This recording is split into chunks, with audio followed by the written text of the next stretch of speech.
Welcome to UBD blog and tips. বিসমিল্লাহির রহমানির রহিম। ইসলাম ইমান হোসেন ইয়াল্লাহ রহমান রহিম রহমতুল আলমিন ইয়া সালামু। আশা করি পৃথিবীর যে প্রান্ত থেকে এই ব্লগটির আলোচনা শুনবেন, আপনারা শুনছেন, ভালো আছেন, সুস্থ আছেন। আলহামদুলিল্লাহ আমি ভালো আছি। আজকের কথা হবে সম্পূর্ণ পর্তুগালে 2025 সালে যারা অনেক ধরনের আইন চেঞ্জ হওয়ার পথে সেপ্টেম্বরে আমরা শুনবো। ঠিক আছে, আশা করি সেপ্টেম্বর বা অক্টোবরে কি আপডেট আসবে বা চেঞ্জ হলে আমরা এই যে 5 বছর থেকে 10 বছরে বা এই সিপিএলপির জন্য 7 বছর এগুলো করতে যাচ্ছি। এখন এই পরিস্থিতিতে পর্তুগালে কোনো জন্ম নেওয়া বাচ্চা 2025-এর জুলাই, অগাস্টে, সেপ্টেম্বরে এরকম কি হতে পারে। আমি নিজে একটি কাজে একজনকে সামাজিক হেল্প করেছিলাম।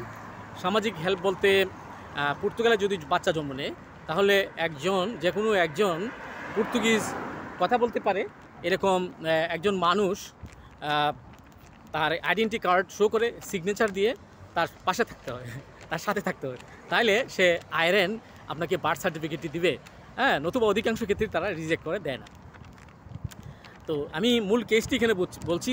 যে সমস্ত মায়েরা এই 2025-এ পর্তুগালে বাচ্চার জন্ম দিবেন, বা যে সমস্ত বাবা এবং মা আপনারা এরকম সিচুয়েশনে আছেন, ওয়াইফ প্রেগনেন্ট, হ্যাঁ, বাচ্চা হতে যাচ্ছে আলহামদুলিল্লাহ, এরকম পরিস্থিতি, হ্যাঁ, তারা এই আলোচনাটি শুনলে উপকৃত হবেন। বা যারা অনেক ধরনের ইনফরমেশন আপনারা রাখেন, তাদের জন্য এটি অনেকটি তথ্যবহুল হতে যাচ্ছে। আর যারা এখনও চ্যানেলটি সাবস্ক্রাইব করেননি, পাশে থাকবেন, সাবস্ক্রাইব করে নেবেন।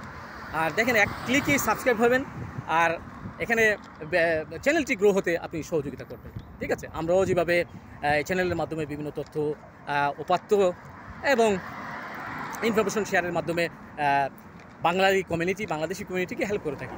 তো দেখেন, বিভিন্ন ব্যস্ততায় আমার একেবারে ঘটা করে ভিডিও করা হয় না। আর এই যে ভিডিওগুলো করছি, ব্যস্ততার ফাঁকে ফাঁকে একটু সময় পেলেই আমি চিন্তা করছি অনেকগুলা ভিডিও করা সম্ভব, এবং এটা করে আপনারা তথ্য দ্রুত পাস করা সম্ভব।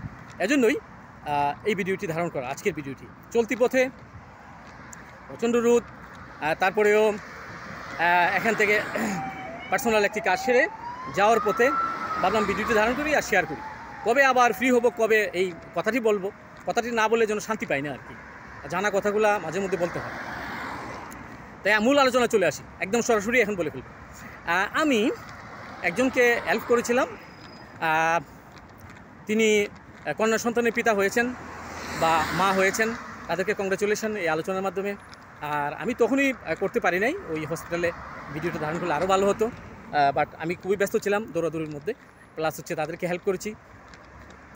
এই সিচুয়েশনে আপনারা যদি পড়েন বর্তমানে পর্তুগালে, তাহলে আপনারা হসপিটালের আইআরএনের একটি সার্ভিস ডেস্ক থাকে, যারা বার্থ সার্টিফিকেটের জন্য হেল্প করে থাকে, অর্থাৎ বার্থ সার্টিফিকেট প্রস্তুত করার জন্য, আপনাকে দেওয়ার জন্য তারা হেল্প করে থাকে। তো তাদের কাছে সেই ডেডিকেটেড সার্ভিস ডেস্কে যাবেন। মনে রাখবেন, শনিবার রবিবারে তারা থাকে না। ঠিক আছে, আবার অনেক ক্ষেত্রে অনেক হসপিটালে ফেরি আসে চলে যায়, সাবস্টিটিউট কোনো অফিসার থাকে না, ডেস্ক অফিসার থাকে না। তো সেক্ষেত্রে ব্যাড লাক হবে আপনার, তাহলে আপনাকে ধৈর্য ধরে পরে আসতে হবে, বা নিকটস্থ আয়রন থেকে নিতে হবে। যদি আপনার ভাগ্য সুপ্রসন্ন হয়, তাহলে আয়রনের মানুষটাও ভালো হয়, তাহলে আপনাকে জান প্রাণ দিয়ে হেল্প করবে। আমি যে মহিলাটাকে পেয়েছিলাম, অত্যন্ত হাসি খুশি, হাস্যোজ্জ্বল, এবং উনি এই যে বয়স প্রায় 60 ছুঁই হবে, কিন্তু উনি যে হেল্পটা করেছে আমার আজীবন মনে থাকবে, পর্তুগালের জীবন বা ইউরোপের জীবন। উনি হেসে হেসে আমি সব কিছু বললাম যে এই আমার ব্যাপারটা আছে, আমার আইডিয়া আছে, কি লাগবে বলেন।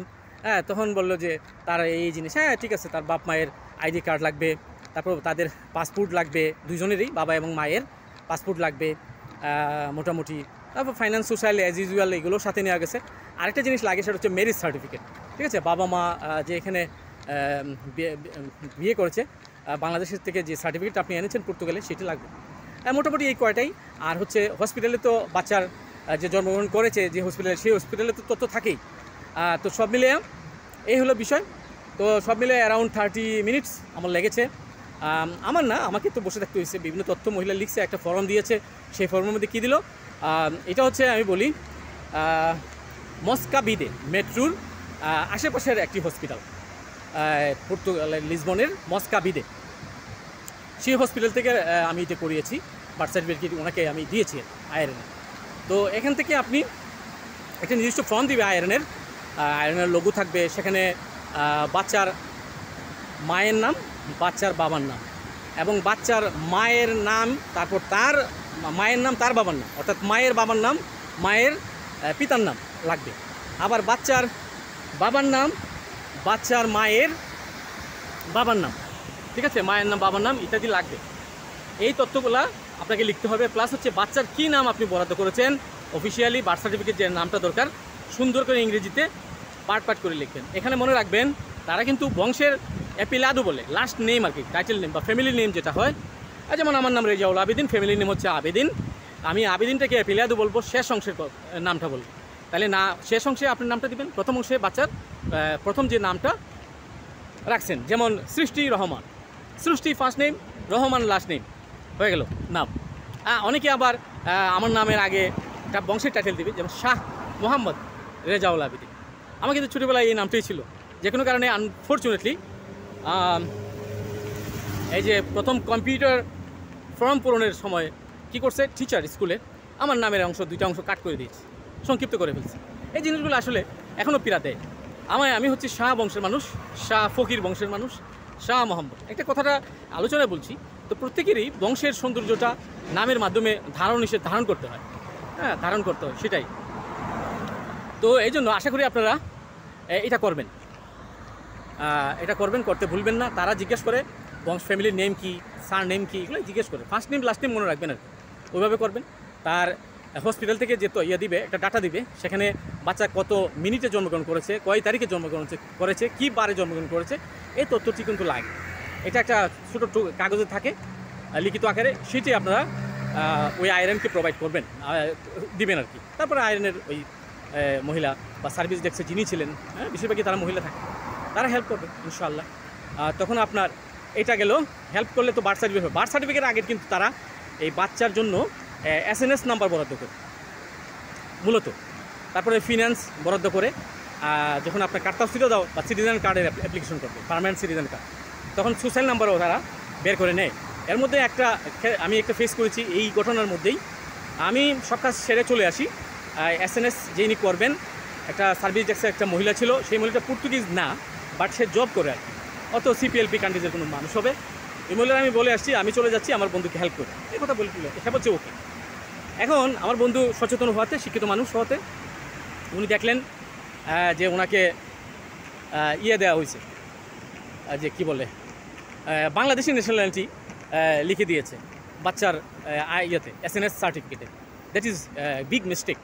তখন আমি বলছি আপনি এটা প্রটেস্ট করেন, সবচেয়ে বড় কথা আপনি আইআরএনের যে মহিলা আপনাকে হেল্প করেছে তার সাথে কথা বলেন, বিকজ আপনি যদি আইআরএনের মহিলাটা অনেক জেন্টেল, তাকে বলেন, সে আশা করি হেল্প করবে।